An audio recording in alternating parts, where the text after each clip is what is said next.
Sup guys, boy Justin with our latest graphic novel review. Today we're reviewing Marvelman Family Finest.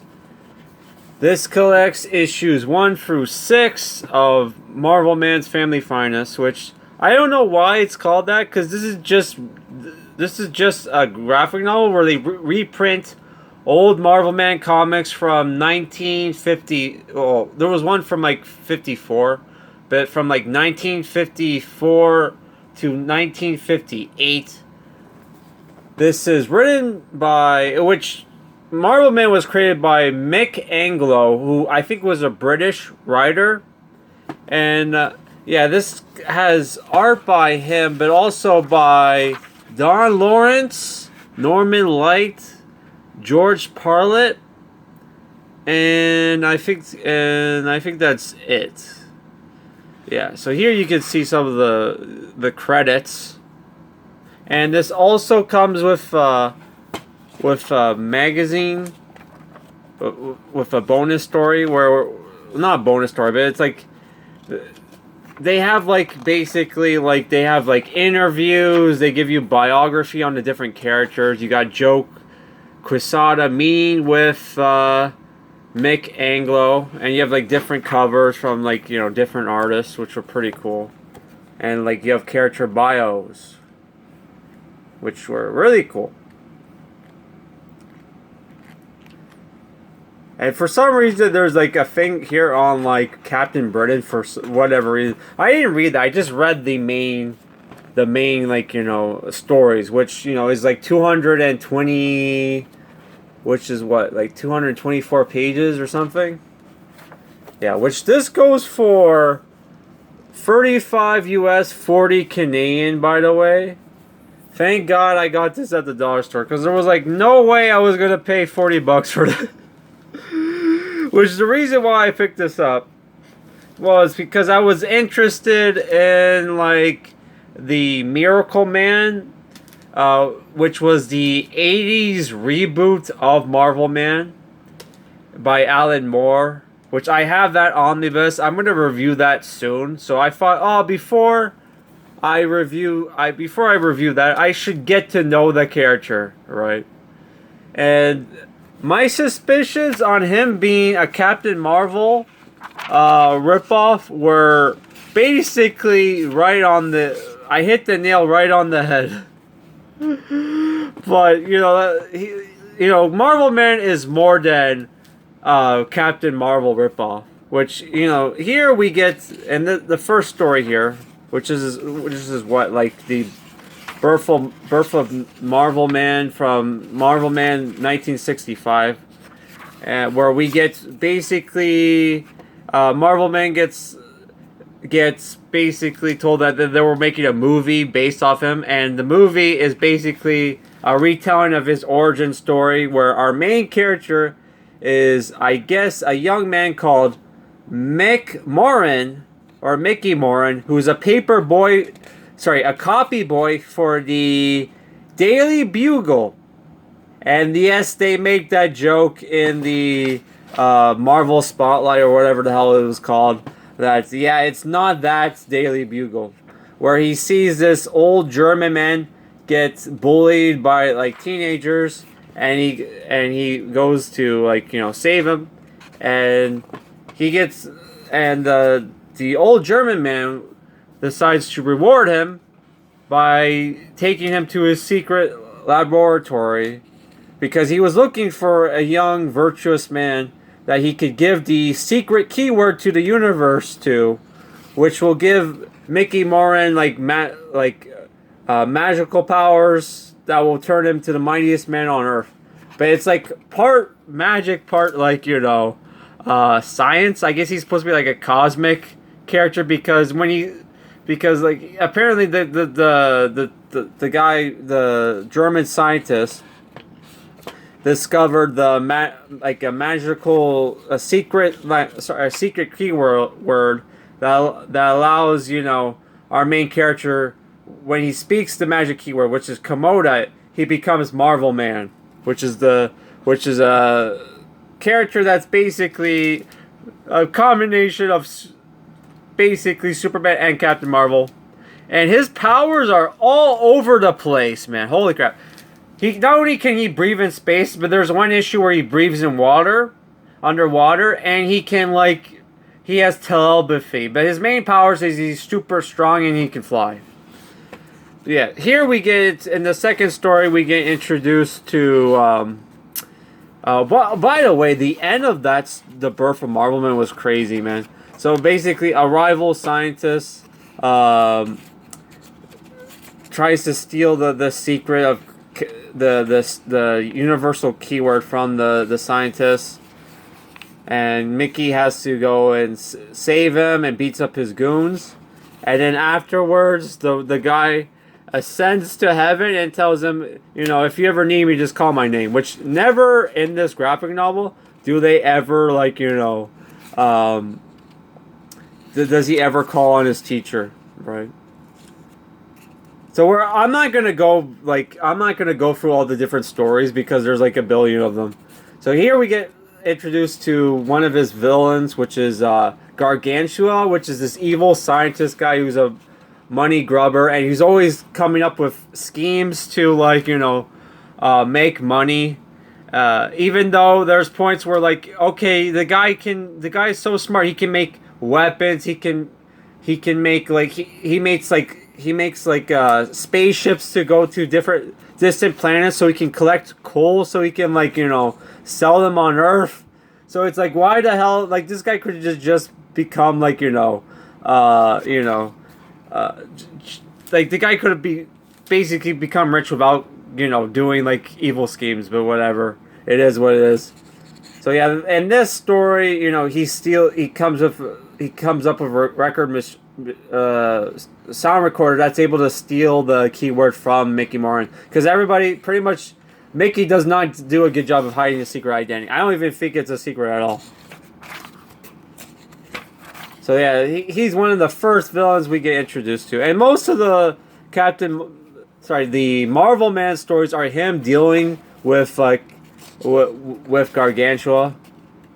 Actually, they're all that until we get to the young Marvelman stories, where we get introduced to Young Nasty Man, which apparently which young Marvelman is basically a guy called Dickley Dauntless, who's like a delivery guy or something, who was a fanboy of like Marvelman, and Marvelman, I gave him his powers. So Young Nasty Man is basically some guy from a different planet who's kind of an asshole and gets superpowers from drinking a serum and decides to bully people. And he has the same powers as Nasty Man, which is like an evil version of Marvelman, who's not in these comics, by the way. So yeah, he gets into fights with young Marvelman, which holy shit, man. Also, one of the young Marvelman's villains is the nephew of Gargantua, who double crosses his own uncle in prison. By the way, this was fucking funny. So like we also get to meet later on. We get to meet the third member of the Marvelman family. Here's Dickie Dauntless outside of his costume, by the way, which is Kid Marvelman. Here's Kid Marvelman. His name is Johnny Bates, and who also transforms into his superhero persona when he speaks Marvelman's name. And in this story, one of the first stories we get introduced to him is that, you know, well, there was this. Which one was it, by the way? Special introducing Kid Marvelman. Oh yeah, it was this one, where it's basically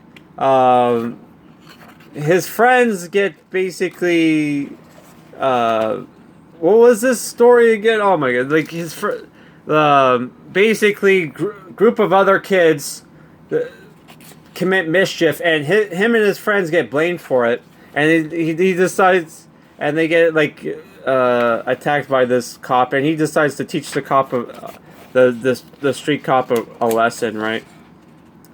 And there's also a story where like some robber hoodlum just tries to use kids to trick the to distract the police while he commits crimes, and Kid Marvelman stops him.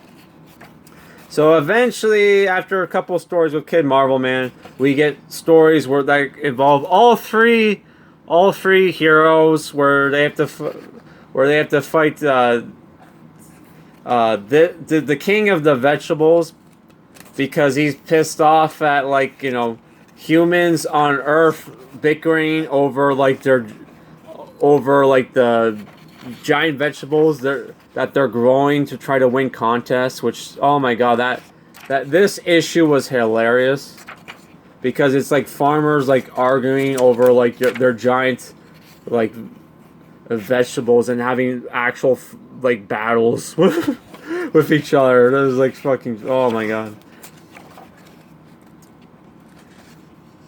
There's a story where they go to Atlantis. They travel back in time to go to Atlantis. Like, oh, they're just crazy fucking stories, man. There's a story where all three of them have to fight like dragons from space. Yeah.